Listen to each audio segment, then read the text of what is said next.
এরপরে আমরা আলোচনা করব রাশিয়াপুর ২২ সেই প্রশ্ন, সমতল দর্পণে এম এর বিম্বের পার্শ্ব পরিবর্তন বোঝা যায় না কেন? ব্যাখ্যা করো। এম এর বিম্বের পার্শ্ব পরিবর্তন বোঝা যায় না কেন? ব্যাখ্যা করো। সমতল দর্পণে আমরা সর্বদা অবাস্তব ও সোজা বিম্ব দেখতে পাই যা লক্ষ্যবস্তুর সমান।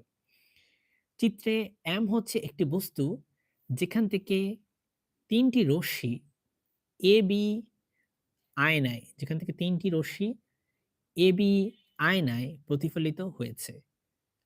এখানে আপতন কোণ ইকুয়াল টু প্রতিফলন কোণ। প্রতিফলিত রশ্মিগুলোকে এই যে একটা রশ্মি এদিকে চলে গেছে, একটা রশ্মি এইদিকে, আর এটা হচ্ছে এইভাবে চলে গেছে। রশ্মিগুলোকে আমরা যদি পেছনে বাড়িয়ে দিই, এদিকে তো মিলিত হবে না, তাই পিছনে বাড়ায় দিলে এই জায়গায় মিলিত হবে। বাড়িয়ে দিই তাহলে মনে হবে সবগুলো এক বিন্দুতে, মানে এখানে কেন্দ্রীভূত হয়েছে। এই বিন্দুটি এম বিন্দুর প্রতিবিম্ব।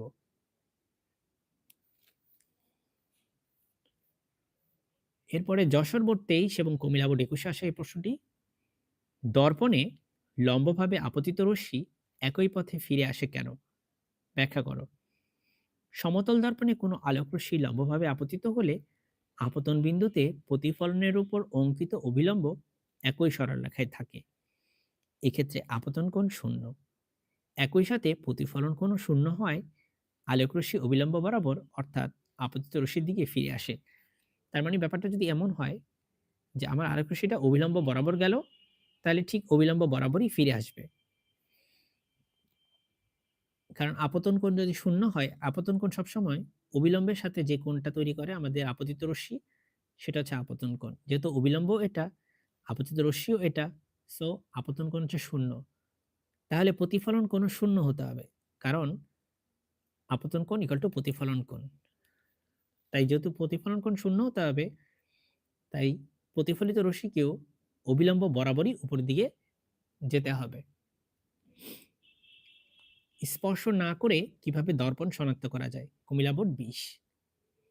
স্পর্শ না করেও দর্পণ অবতল, উত্তল না সমতল তা চিহ্নিত করা যায়। এক্ষেত্রে বিভিন্ন প্রকার দর্পণে সৃষ্ট বিম্বের বৈশিষ্ট্য জানতে হবে। কোনো দর্পণের একেবারে নিকটে একটি আঙ্গুল খাড়াভাবে স্থাপন করলে যদি সোজা বিম্ব লক্ষ্যবস্তুর চেয়ে বড় হয়, তাহলে দর্পণটি অবতল।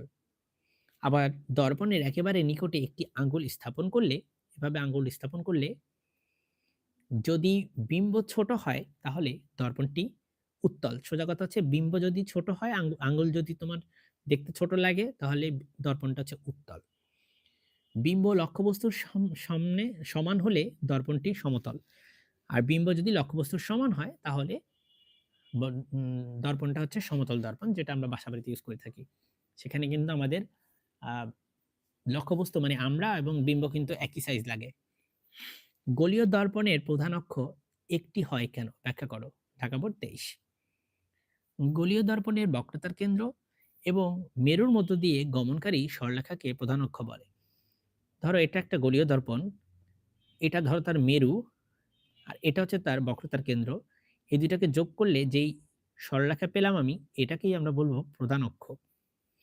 অপরদিকে বক্রতার কেন্দ্র এবং দর্পণের, এই যে বক্রতার কেন্দ্র এবং দর্পণের যেকোনো বিন্দুর মধ্য দিয়ে গমনকারী রেখাকে গৌণ অক্ষ বলে। তার মানে এটা এবং ধরো এই বিন্দু দিয়ে গেছে দর্পণের, তাহলে এটা একটা গৌণ অক্ষ। যেমন এটা একটা গৌণ অক্ষ ধরবা। আমরা জানি যেকোনো ২ টি সুনির্দিষ্ট বিন্দুর মধ্য দিয়ে একটি রেখা পাওয়া যায়। তার মানে যেহেতু সি এবং পি এর মধ্য দিয়ে একটাই রেখা পাওয়া সম্ভব, ২ টা সুনির্দিষ্ট বিন্দুকে যোগ করলে একটাই শুধুমাত্র সরলরেখা পাবা। এবং একটি বিন্দুর সাপেক্ষে অসংখ্য রেখা পাওয়া যায়। তাহলে সি এর সাপেক্ষে কিন্তু অসংখ্য গৌণ অক্ষ পাবা। কিন্তু মুখ্য অক্ষ কিন্তু সেই একটাই বা প্রধান অক্ষ কিন্তু সেই একটাই হবে।